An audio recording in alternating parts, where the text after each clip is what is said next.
I'm your bride. Yep.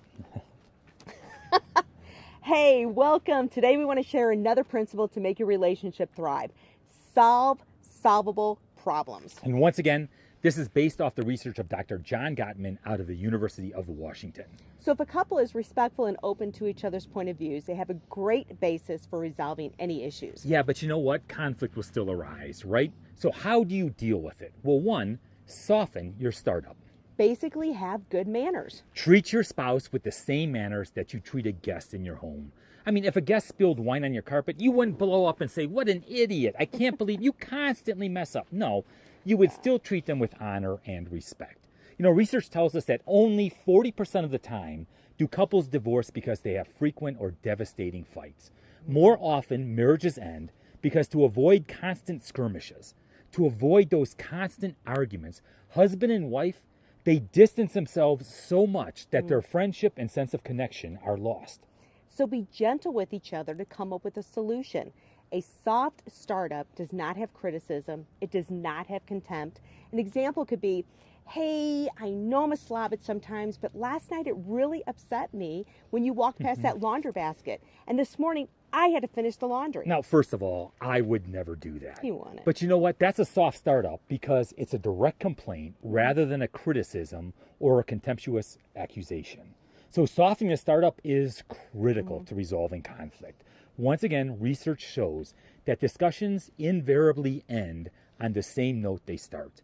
In other words, if you start up harshly, it's not going to end well.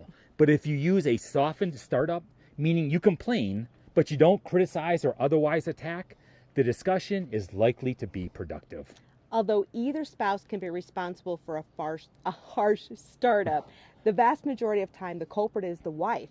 That's because the wife is far more likely to bring up difficult issues because she wants resolution. Husbands, in all honesty, stereotypically, we're more likely to try to distance ourselves from hard-to-face conversations. You see, we just don't deal with relationship stress well. And so we just kind of shut down. We get emotionally flooded, and then we try to avoid the conflict. So a harsh startup is often the reaction that sets in when a wife feels that her husband does not respond to her low-level complaints and irritability. So comply with minor requests like, "It's your turn to take out the garbage, please." Yeah, if you comply with it, you're going to avoid the situation escalating into, "What's wrong with you? I mean, are you deaf? Take out the garbage." Not good. Expletives deleted, obviously. So if you go straight for the jugular, you're going to get plenty of blood drawn. The result will be war or retreat rather than productive and meaningful discussions. So if you're upset, I mean, take a deep breath, pause for a moment, and think about how to broach the subject before simply jumping in. So remind yourself, if you're going to be gentle, you'll actually resolve the conflict. So here's some advice. Number one, complain, don't blame. Make statements like "I" instead of "you."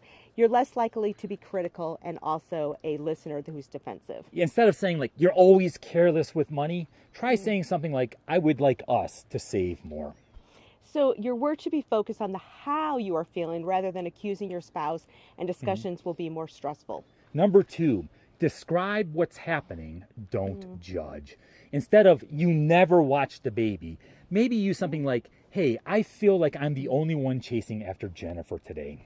Number three, be clear. Don't expect them to be a mind reader. Oh, this is a biggie. Don't assume. My friends, never assume you know what your spouse is thinking. Research tells us, once again, over 90% of the time, we're wrong.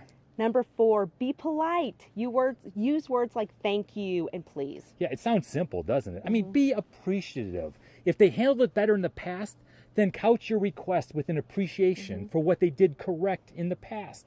Instead of "you never spend time with me anymore," instead change it to "remember how we used to go out every weekend? I love spending time with you. Let's do it again." And lastly, don't store things up. It will only escalate and get worse in your mind. Address it immediately. My friends, a soft startup, man, it pays off in dividends. Hey, you have a great day and God bless.